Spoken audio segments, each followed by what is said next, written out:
Hey guys, welcome back to the channel. Thank you so much for clicking on the video. It means a lot. You guys keep clicking. If you guys keep clicking, I'll keep making. Today's video is a fun one.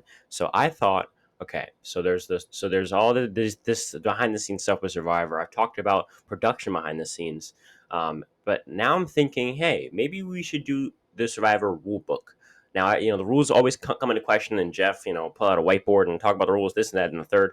But essentially, what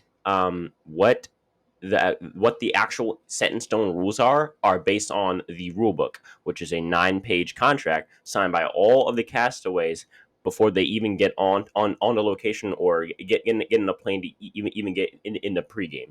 And all these rules are able to be enforced, and if they're broken, there can be financial consequences or just you get kicked out of the game consequences. And so overall, it's a very very strict contract. There's a lot of rules, and I figured let's go over it. So this is the Survivor rule book. I'm thinking that we do the Survivor contract next, which is a 20-page contract, and I'll kind of sum it down for you for this one because it's only 9 pages. I'm just gonna go through it with you. You can read along, as I do. But if you're a big super fan like me, I think this is pretty interesting stuff. So yeah, 76% of you guys who watch these videos aren't subscribed. Let's change that. It's easy and it's free. And if that's it, let's get into the Survivor rulebook.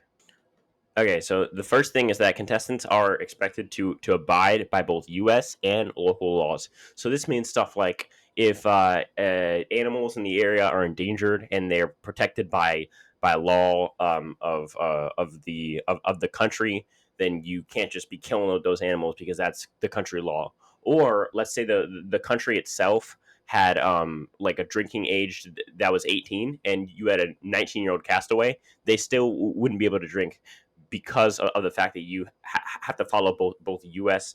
and local laws. Because and plus, it's just not really a good look to have a 19-year-old doing all of that on national television in America.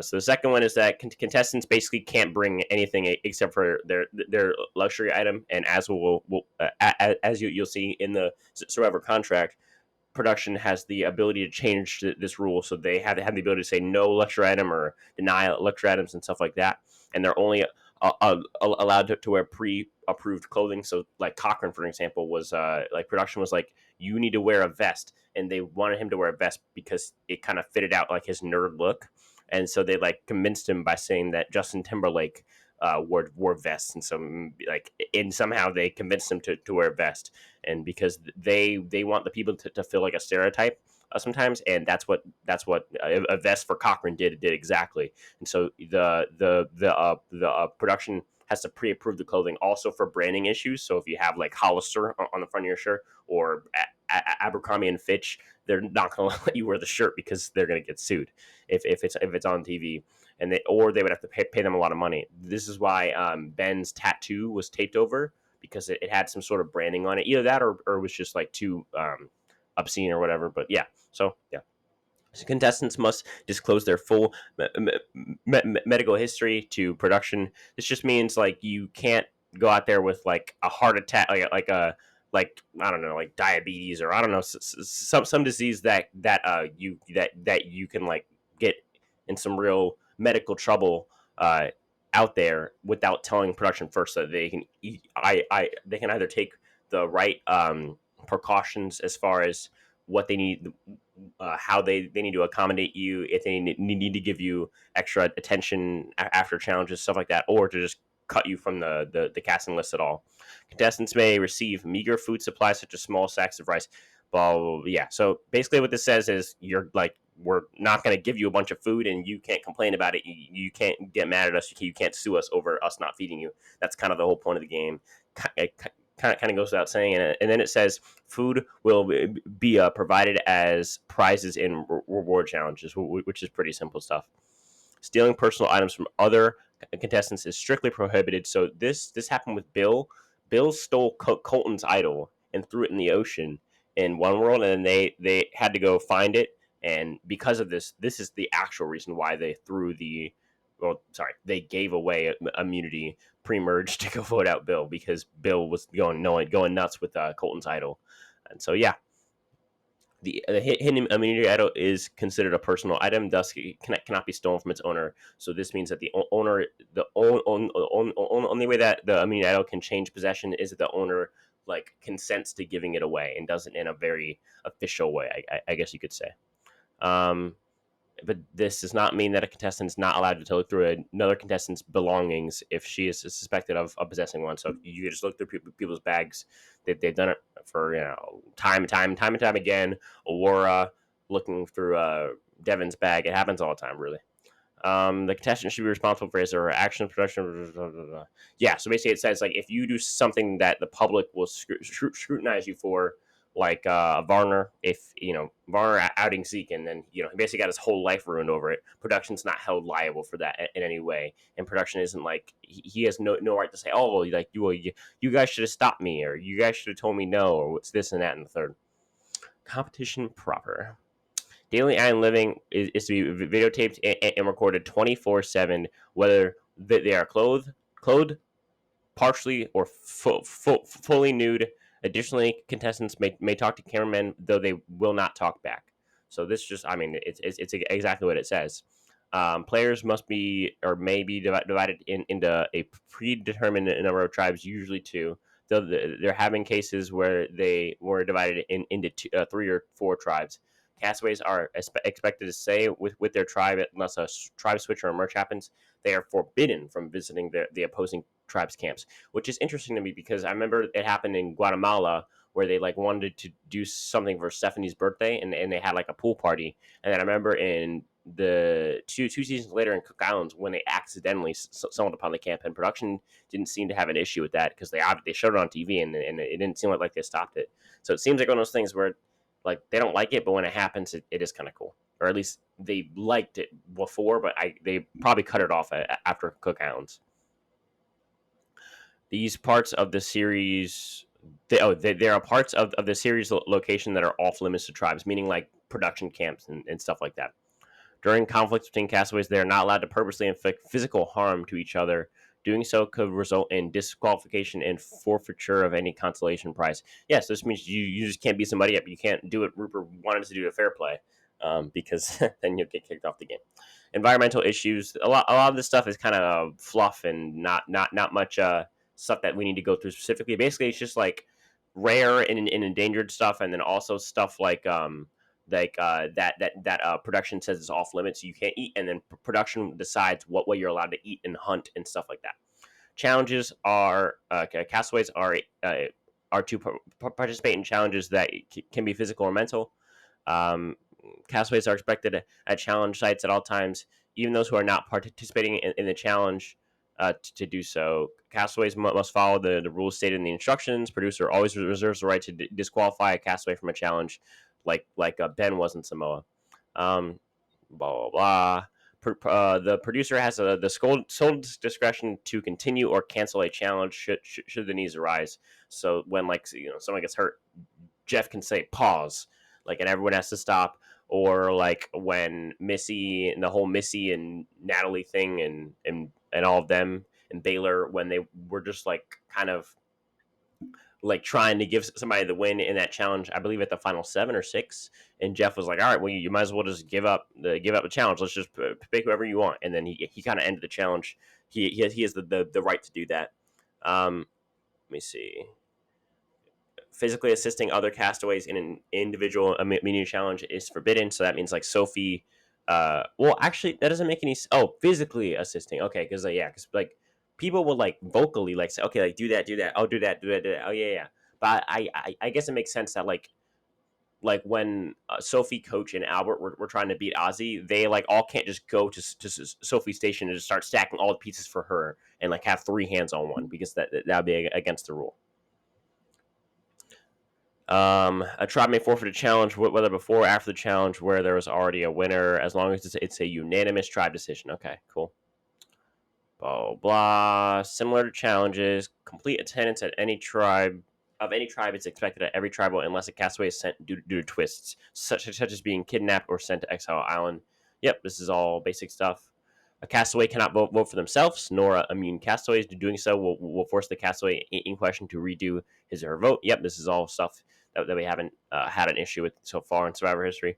Production has sole discretion to increase the number of jury members. There's possibility the jury may be fewer than 7, depending on the circumstance. Furthermore, the jury is required to watch subsequent tribal councils. If a castaway refuses to vote, they will face expulsion or become ineligible for immunity at the next tribal council.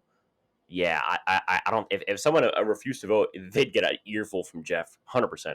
Only a plurality of votes is needed to eliminate a castaway, not a majority. So this means if there's 9 people and the vote goes 4 votes, 3 votes, and 2 votes, the 4 votes can knock somebody out, even though it's not technically a mathematical majority, which would be 5 in that scenario.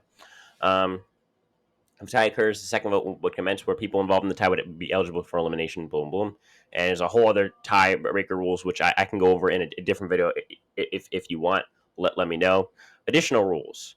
Castaways are forbidden to speak to each other during transport to and from challenges. This is like lockdown. This is why Kim, Choisin had spread a rumor that Kim had talked to her allies during lockdown in between challenges and on the way to tribal, which is kind of a controversy, but it seems like one of those things where like okay, but it didn't seem like something that Kim needed to do, but I understand that it is kind of shady to talk during lockdown, along with certain yeah, okay, cool.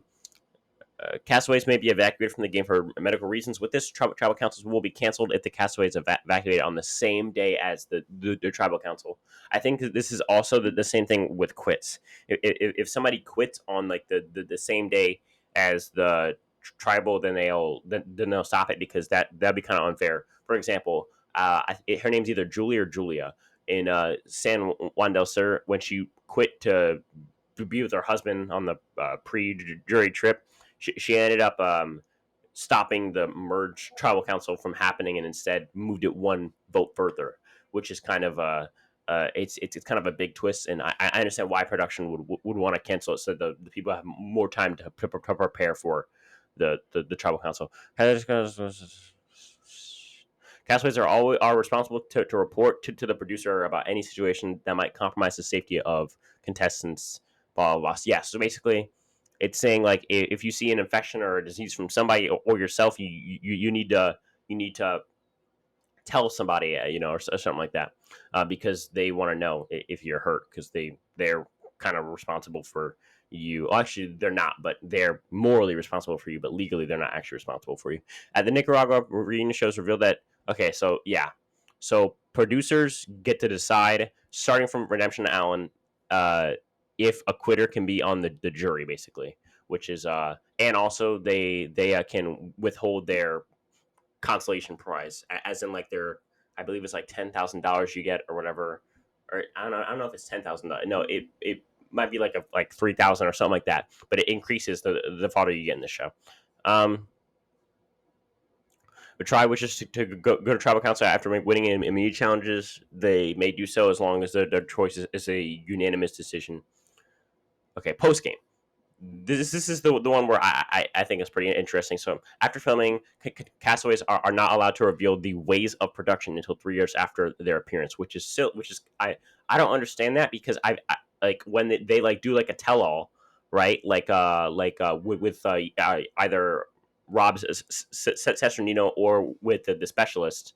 The players always talk about like, oh, like for example, I remember Missy after she when she did her tell all with Phil and Alexa, she was like, yeah, like Jeff, like when I wouldn't talk in the first tribal, Jeff said, "You will fucking speak to like he said that like out loud off camera to her, and isn't that considered like the ways of production?" So I mean, I don't know, I know I have no idea why 3 years would change anything.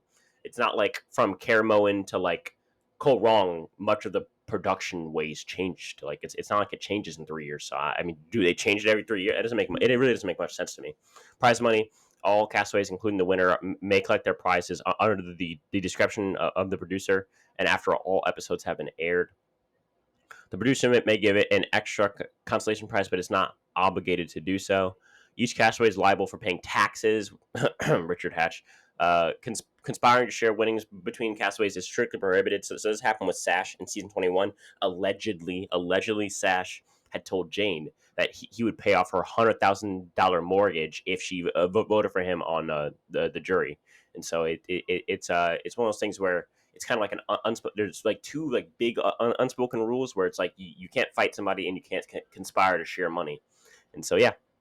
Um, okay, these are known rule breaches. So times where times where the like a people have broken the rules and what ended up happening. So Borneo at Pagong's first tribal council, I believe this is the second one or the third one. The tribe just all voted for Jeff, and the whole tribe, like, just to make fun of the whole tribal format, all voted for Jeff Probst, and then they like had them redo do their vote. After all of that silliness, Richard Hatch did not pay taxes on his money, which is also a breach of the rules. In the second season, Colby violated Australian federal law because he took some coral from the Great Barrier Reef, and then CBS was fined $100,000 because of this incident. And so it is pretty important, especially local law, that it's not broken, because it can result in huge fines. Pascal skipped the day 38 tribal because he passed out after his elimination, and given his situation, he was excused from that second to last tribal of the entire season. All right. Yep. This is the attack zone stuff where they were basically there were tribe members who were disqualified from a challenge because they weren't listening to the actual rules of the challenge, and they weren't attacking in the attack zone. Very, very famous. Helen Glover, she wrote a column on like the behind the scenes information on the show, and she did it right after Thailand ended, which was within the 3 years, and so because of that, her column was discontinued. Amazon, Jenna Maraska's hat contained metal wire that she had used as hooks for fishing. She revealed on in like unauthorized commentary for the season that she deliberately brought the hat for that reason. Uh, John Dalton, because you're not allowed to hit anybody. Sorry, why am I saying John Dalton? Johnny Fairplay had admitted that he was trying to get Rupert to hit him so that Rupert would get ejected after they got back from the, I believe it was the Burton blindside? I think, yeah, something like that. And so, yeah.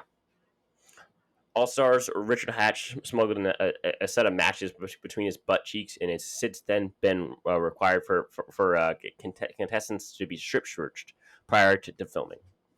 Palau, an impromptu tribal council, was held immediately following the final mini challenge because of the fact that it went so late that there was no point in going all the way to the tribal council. It wasn't worth it.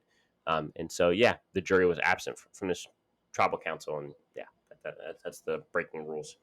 So with Cook Islands 1, there were 3 members from the Aitutaki tribe that accidentally came like along the Rarotonga camp, and they did not know beforehand that the other tribe lived on that island, and so they were kind of given a pass. And then what's it called? Let me see. Oh, a twist forced the Rarotonga tribe to vote out 2 people at one tribal council, and so therefore the first person that was voted out wasn't able to be on the jury for the second person's vote out.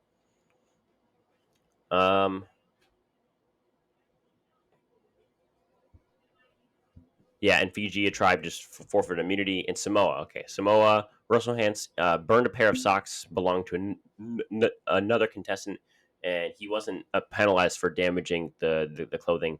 Ben Browning was pulled from an immunity challenge for continually inflicting unnecessary physical harm to other contestants. Russell Swan was medically evacuated. The tribal was canceled, which was going to be a double tribal, and so it was canceled instead. Let me see. Yeah, here's versus villain. Sandra burned Russell Hance's hat on the final day, and she was not penalized for this. As I said earlier, Sash's whole mortgage thing, where he was going to pay off Jane's mortgage. Holly buried Dan's alligator shoes at the bottom of a lake, which was damaging property. Julie Wolf stole Philip Shepard's board shorts and hid them under a rock. He later found his missing shorts. So Sophie Clark asked Albert to physically assist her in an immunity challenge. Probes immediately interjecting, saying that that was not allowed to happen. As I said earlier, Bill with Colton's immunity idol. And then also, as I said earlier, they gave immunity. Philippines, Dandag tribe deliberately forfeited a reward challenge in exchange for cowbells remaining food rations. Apparently, such deal making has been allowed in recent seasons. Karamoan, the Bakal tribe was forfeited an immunity challenge in order to vote out Brandon Hance due to his aggression and desire to physically harm fellow contestant physical Shepherd. While the rulebook would not normally force them to participate in this challenge, an exception was made due to Brandon's actions potentially endangering the psychological welfare of the camp. Tribal was held at the challenge site instead of the normal tribal council area, with the other tribe witnessing the event. Philip Shepard was allowed by producers to sit out of an immunity challenge because he had a traumatizing experience that was similar to a immunity challenge when he was a kid. Missy Payne, he incurred a leg injury and couldn't participate in the final immunity challenges of the season. PG smuggled in flint and fishing wire and fishing hooks disguised as jewelry. The jewelry was confiscated by production. Varner outed fellow contestant Zeke Smith as transgender at a tribal council. This resulted in Jeff conducting a verbal vote instead of a regular vote that resulted in Varner's elimination. In addition, Varner himself was not given an opportunity to cast a verbal vote because it wouldn't have mattered. Alec Merlino deliberately broke the non-disclosure agreement by posting a picture of himself and fellow castaway Kara Kay, whom he had begun dating after filming, potentially spoiling them as tribe mates and an alliance. As punishment, he was banned from the reunion show, and his appearance fee was withheld. Dan Spilo was ejected after the game after repeated sexual misconduct. Jury member Sophie Clark got sick and couldn't go to the final tribal council before the final tribal council, similar to Pascal and Marquesas. And that's it. Yeah, there's some rule changes here. If you want to check them out, you can come check them out on your own. I'll put the link in the description for this website. And so yeah, it's interesting. It's interesting to go through, and it's kind of a real behind the scenes look. Like, there's behind the scenes like little things or whatever, this and that. But this is like a real life real, like the actual contract that they all sign before going out, and it makes it all like kind of real. You know what I mean? And so yeah, uh, if you're still watching, you're crazy, but also I love you at the same time. And yeah, that's it. Thank you for watching, and I'll see you later.